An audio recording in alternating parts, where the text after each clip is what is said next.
Welcome back. You are glutton for punishment because you're back here to continue to watch me figuring out the banjo. Since I've never played the banjo before, I decided to order a primer book to learn how to play the banjo.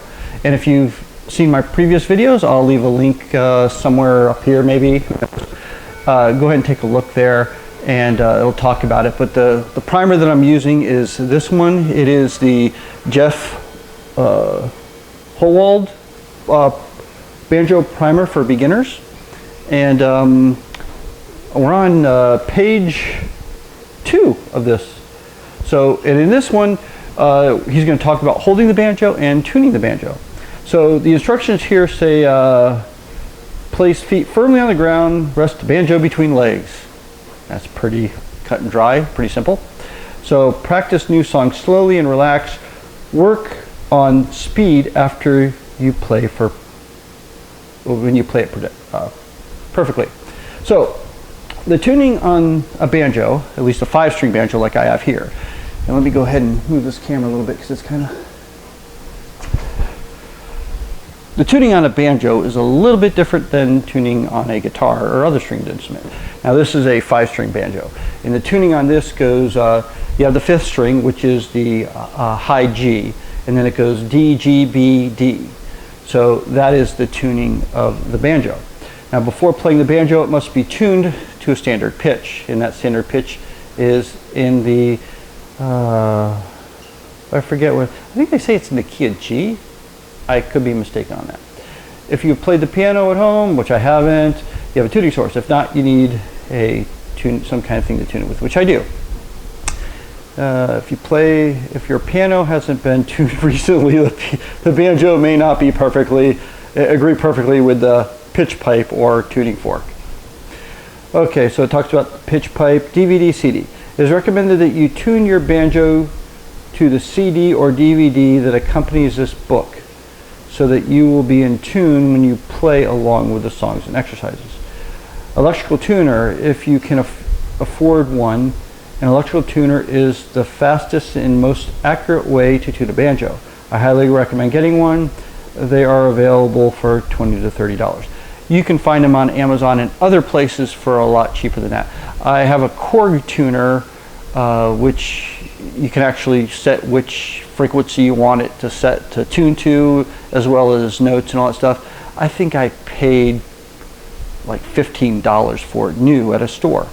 The tuner that I have for this banjo is a little Snark tuner that I think I paid like 15 or so bucks for as well. So they're not that expensive. If you do play an instrument, it is a necessity to get one, unless you have pitch perfect ears, which I don't have. So I need a tuner. I can't do a piano or a pitch pipe or anything like that, or listen to the DVD or CD and be able to figure out how to get the instrument tuned. It just won't. I just can't do that. All right, so relative tuning. Relative tuning is used to tune the banjo to itself when you do not have an electronic tuner. And okay, the relative tuning is something that I tried to use on the guitar, because you can do that too. As you work down, like so on this one, the high G string, the 5th string, is in G. So every fret you move down is a half a step on the musical, whatever you call those things. So if you go down far enough, you're going to get to a D. Now that D, when you got that G string, that high G tuned, that D should then be the next note you hear on the next string up or down. So that's relative tuning. It talks about how to do that in this book. I won't go into any detail on it because, once again, I can't do that. So actually it tells that the 5th string can't be used for that. You have to use the 1st string to tune the 5th string. Different than the guitar, because the guitar you can move down from the low E all the way to the high E. So anyway, so let's go ahead and tune this up. It should be relatively quick. After I had it tuned before, but because I had to move the bridge, I loosened up the strings. I imagine it's how to tune. So let's go ahead and tune this up. So we're going to be tuning it to the 5th string is going to be the high G. Then we got D, G, B, and D.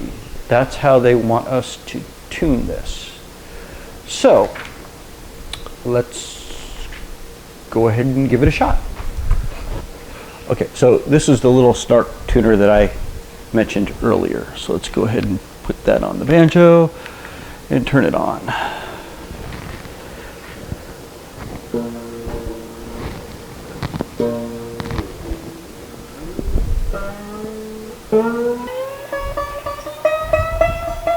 You almost there. That's sharp.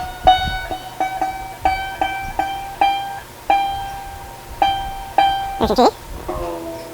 Let's say that's almost D.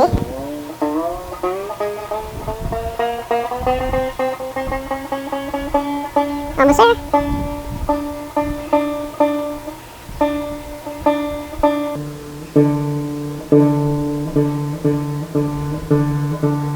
Oh, one other thing that they mentioned when adjusting the bridge or anything like that is it's something called oh,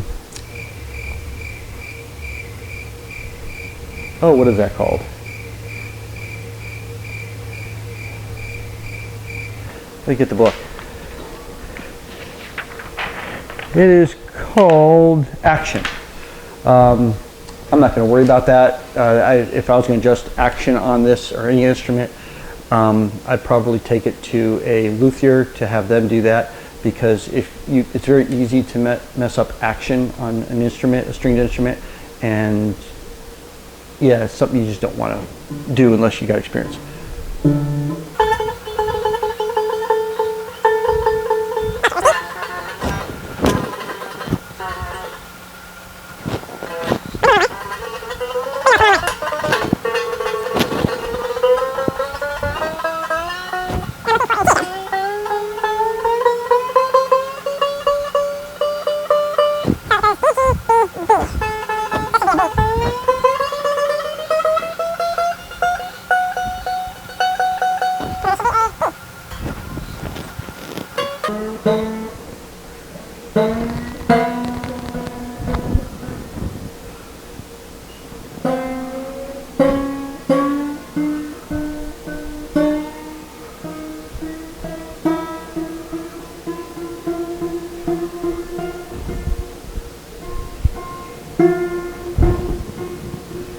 Did I pass it?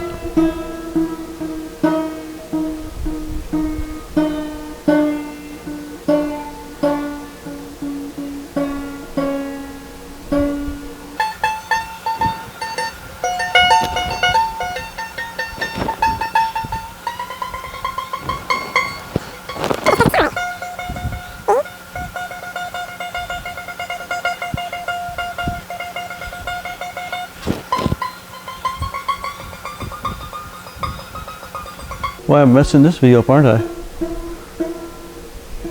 Yeah, hum. Where am I getting that hum from? Ah, okay.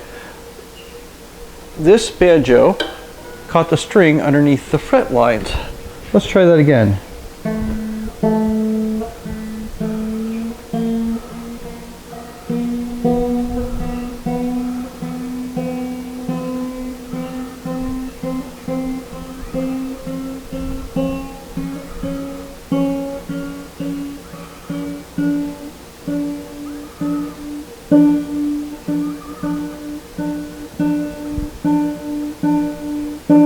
Yeah, that sounds a lot better.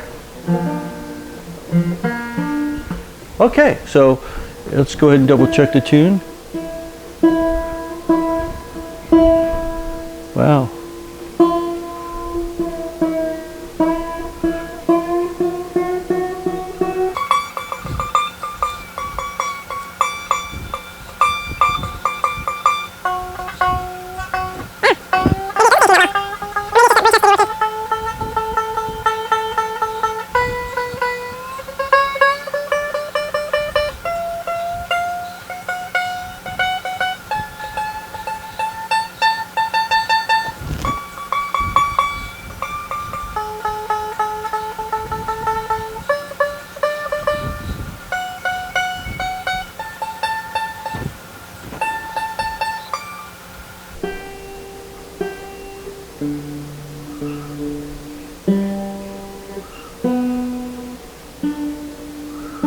Okay, that's in tune.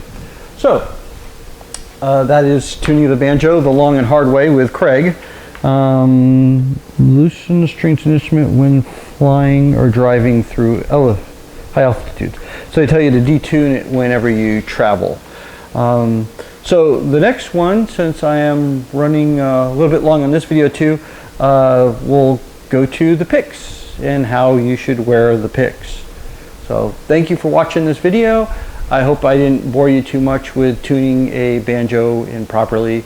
So remember, if you liked this video, go ahead and give it a thumbs up. If you didn't, well then tough luck. You made it this far, it's your own fault. And if you want to see more of these videos, go ahead and hit that subscribe button and hit the bell notification to let you know the next time one of these videos are put up. Also, if you really like this video, go ahead and leave a comment down below. Give me some sort of encouragement. I really appreciate it, and it does help me out a great deal. Thanks for watching.